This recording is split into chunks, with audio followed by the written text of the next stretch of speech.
বন্ধুরা, মা আজকে সজনে ডাঁটার ঝোল বানিয়েছেন। কেমন করে করলেন প্রথম থেকে শেষ পর্যন্ত ভিডিওটি দেখতে থাকুন। কি করছো? মারছো কেন? লাঠিতে মারছো কেন? এটা কত শক্ত, দেখছো কত শক্ত। এটা কি? সজনে ডাঁটা। সজনে ডাঁটা? এই অসময়ে আবার সজনে ডাঁটা? হ্যাঁ, এই যে দেখতে পেয়েছি। তাই আমার পিঠে মেরে দেখবে আর কি সে কতটা শক্ত ভেঙে যায় কিনা। দারুণ তো সজনে ডাঁটাগুলো, দেখি। বাহ, দারুণ দারুণ, বাহ।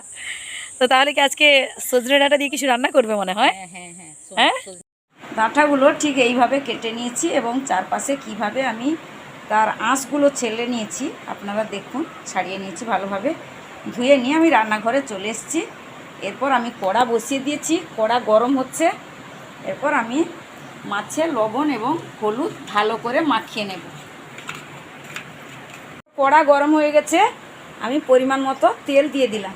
কড়াটা গরম হলে ভালো করে তারপরে তেল দেবেন। তেল ভালো করে গরম হলে এইভাবে চারপাশে মিলিয়ে নেবেন, দিলে মাছ ভালোভাবে ভাজা হয়ে যাবে। তেল গরম হয়ে গেছে, আমি মাছের মাথাগুলো পরপর ভেজে নেব।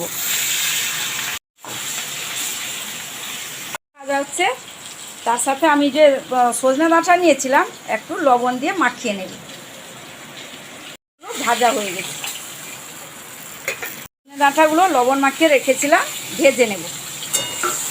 একদম হালকা গ্যাসে ভাজছি, দেখুন, মানে গ্যাস একদম হালকা।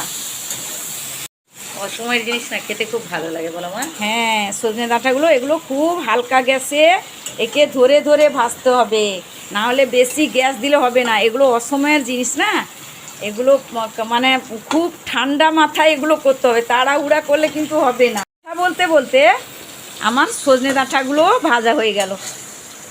এই যে দেখতে পাচ্ছেন হালকাভাবে ভেজেছি। এরপর আমি পরপর তুলে নেব। ভাজা তেলে আমি অল্প করে আর একটু তেল দিয়ে দিলাম। এরপর দিয়ে দেব তেজপাতা, লবণ, এলাচ, মিষ্টি কাঠ।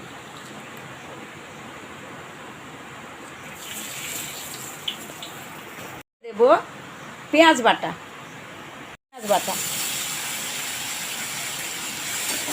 এরপর দিয়ে দেব রসুন বাটা।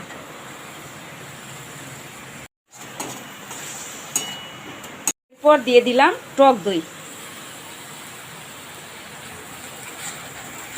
পরিমাণ মতো হলুদ গুঁড়া, দিয়ে দিব লঙ্কা গুঁড়া, দিয়ে দেব টমেটো, দিয়ে দেব পরিমাণ মতো লবণ।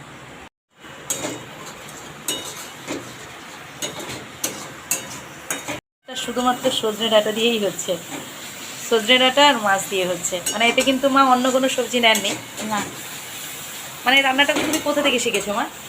ওই মা ঠাকুমা আরও বানাতেন এরকম রান্না করতে। হ্যাঁ হ্যাঁ, না, আমরা ঝোল সচরাচর হচ্ছে অনেকে আলু দিয়ে করেন, পেঁপে আলু এর মধ্যে ঝোল খেয়েছি, বাট মানে শুধু সজনে ডাঁটা দিয়ে ঝোল হ্যাঁ মানে আপনারা খুব কম জানি খেয়েছেন।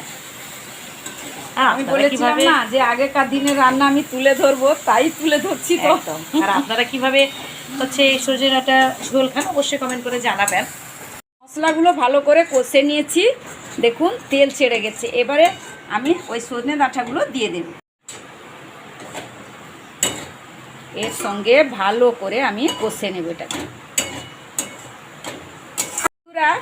এই যে একটু ধৈর্য ধরে করলে না এই তরকারির টেস্টটা ভালো হয়, কিন্তু আমি 10টার সময় সকালবেলা করা যায় না, কারণ মেঘ বৃষ্টি, এদিকে স্কুল, আর যারা অফিস আদালত স্কুল যান তাদের তো তাড়াহুড়া এটা হবে না, একটু ধৈর্য ধরে যত্ন সহকারে করতে হবে। সেই জন্য আমি রাত্রে বানালাম, সেই জন্য অন্ধকার দেখাচ্ছি, ভালোভাবে দেখতেও পাচ্ছেন না আপনারা হয়তো। এই দেখুন এই কষানো হয়ে গেছে, এরপর আমি জল দিয়ে দেব। আমি জল দিয়ে দিলাম, এবারে আমি গ্যাসটা কিন্তু বাড়িয়ে দিলাম তরকারিটা ফুটবে বলে। এরপর ফুটলে তারপরে আমি মাছটা ভেজে রাখা মাছ দেব। এবারে ফুটে গেছে, ভেজে রাখা ওই যে মাছগুলো রেখেছিলাম মাথাগুলো দিয়ে দেব। এরপর আমি কারি পাতা রেখেছিলাম, কারি পাতা দিয়ে দিলাম, একটু ঘি। কালারটা যা হয়েছে না বন্ধুরা, দেখুন। এরপর হয়ে গেছে, আমি গ্যাসটা বন্ধ করব, দিয়ে বন্ধ করে আমি খাবারের জন্য নামিয়ে নেব। দেখুন বন্ধুরা, মা কত সুন্দর সজনে ডাঁটার ঝোল বানিয়ে ফেলেছেন। আপনারা ওইভাবে বাড়িতে ট্রাই করতে পারেন। সবাই ভালো থাকবেন। সুস্থ থাকবেন, টাটা।